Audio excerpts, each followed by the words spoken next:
Welcome to 24H World News. The Middle East is on the verge of a major conflict following the recent attack on the U.S. facility by Iranian proxies.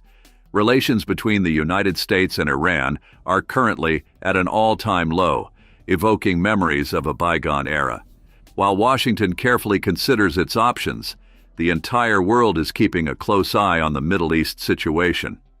How will the United States protect its personnel and interests in this hotly contested region, and what tactics will it use to counter these increasingly bold and dangerous attacks by militias backed by Iran? Following the tragic incident where 3 American soldiers lost their lives and numerous others were injured in a drone strike that occurred at night on an outpost in northern Jordan near the Syrian border, U.S. President Joe Biden expressed in a statement his determination to take decisive action.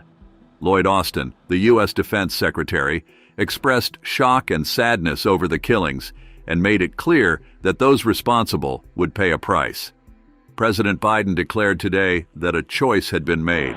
Spokesman for the White House National Security Council, John Kirby, speculates that the U.S. might respond with moderation.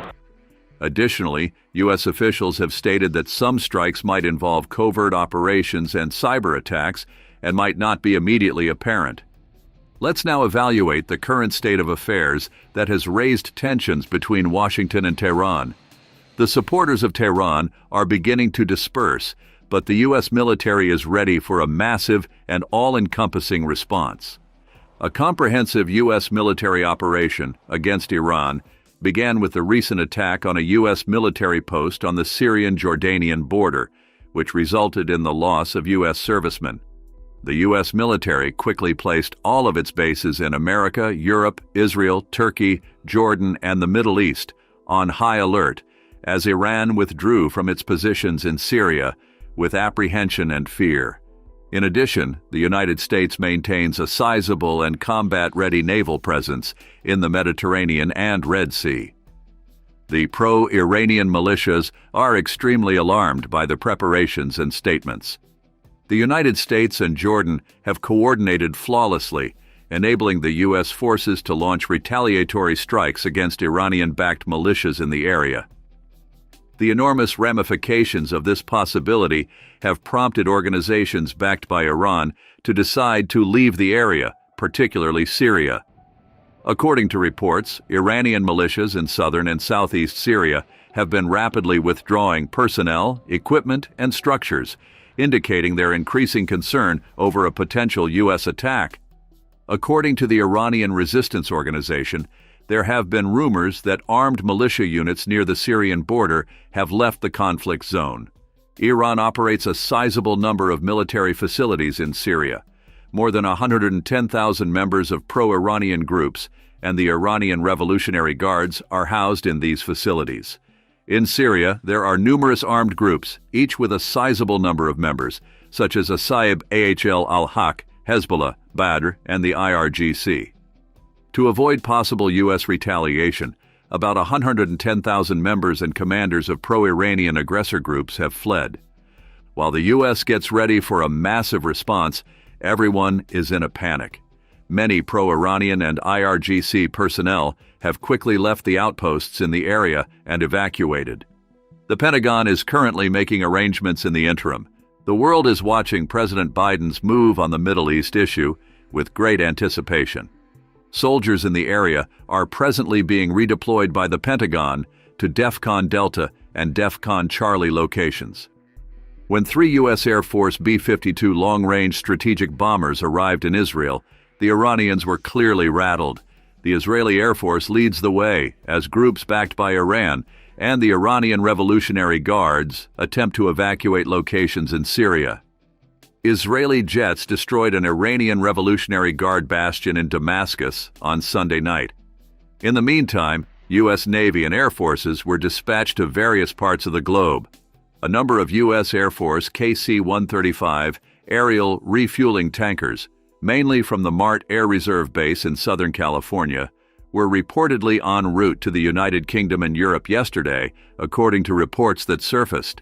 Their existence in the Middle East has already been verified, according to local reports. US and Royal Bahraini Air Force F-16 fighter Falcons participate in the ballast cannon exercise in the US Central Command region. Like a military vlogger, the B-2 stealth bomber is traveling in the same direction. Witnesses report seeing a B-2 stealth bomber flying freely in the Middle East, following its recent arrival. Overseeing the Gulf of Aden, the Persian Gulf, and the surrounding waters is the U.S. Navy. Several fighter jets and more than 50 warships are prepared for action. Since the Cuban crisis of the 1960s, this is most likely one of the largest readiness operations. It appears that Israel is preparing to strike Iranian sources in the area once more, in light of the most recent U.S. strikes on the Syrian border. Concerns about Iran's nuclear and uranium development have prompted Israel and the United States to launch military strikes against important Iranian facilities. Given the Mossad's remarkable technological prowess and ability to pinpoint vital bases inside Iran had few options. Though the Pentagon's reaction to Iran is still unknown, one thing is certain. Even if the situation doesn't turn into a full-scale war, the United States will respond forcefully.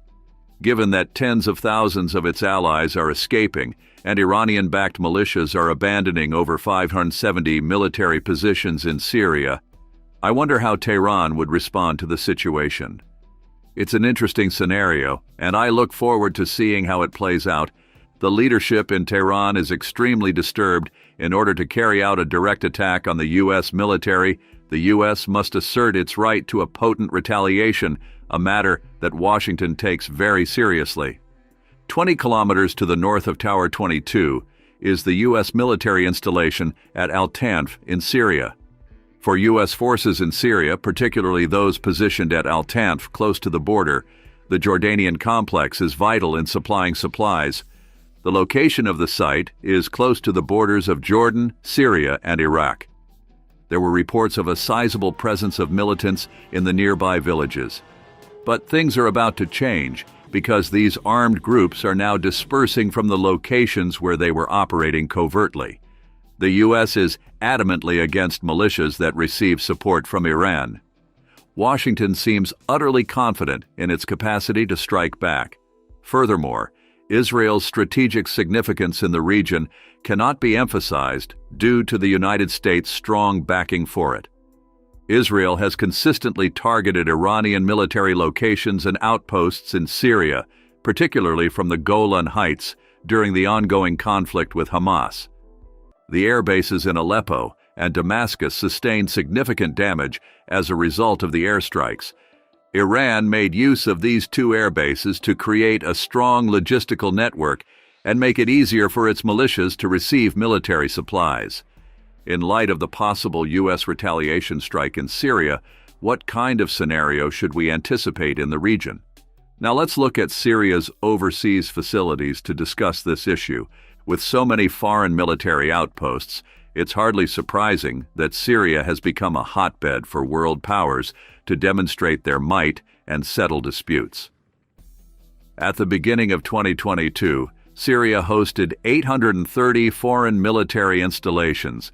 It is purported that personnel from the U.S.-led multinational coalition, as well as those from Russia, Turkey, Iran, and HEZBOLLAH, staff the bases. Iran controls 570 military sites in Syria, compared to 125 in Turkey, 105 in Russia, and 30 in the coalition led by the United States. Iran's military presence has expanded significantly in terms of both number of stations and geographic coverage, particularly in the first half of 2022, while Russia's military presence has slightly increased. This is the biggest foreign force in Syria's history, demonstrating the reach of outside influence. The ability of Syrians to influence the course of their country has greatly diminished as Iran's military presence in the area grows. Since massive anti-regime protests in 2011 marked the beginning of the Syrian crisis, several powers have supported both the government and opposition groups. Active foreign intervention, as well as operational, military, and political support for the opposing parties, were examples of foreign involvement. External states and organizations provided support to numerous rival parties, including military operations, logistics, and diplomatic efforts. Iran's influence in the region has grown dramatically. Tehran's increased involvement in Syria is evident from the 570 Iranian military outposts located throughout the region. The military locations are dispersed throughout several Syrian towns and provinces, including Latakia, Raqqa, Suwaida, Hasaka, Tartus, Aleppo, rural Damascus, Homs, Deir ez-Zor, Daraa, Hama, Idlib, and Quneitra. The headquarters has a significant impact on military operations in Syria, as do the Iranian Revolutionary Guards Corps and its affiliated militias. The deployment and strategies of Iran in the region paint a clear picture of the main areas in which units affiliated with the IRGC are stationed, as well as the areas in which these forces work together, especially with HEZBOLLAH in Lebanon. Other active militias with Iranian ties in Syria include the Iraqi al-Nujaba movement, the Afghan Liwa Fatimiyun, and Asaib al-Haq, in addition to the Lebanese HEZBOLLAH. Stated differently, the United States' efforts to thwart possible retaliatory strikes are made more difficult by Iran's presence in Syria.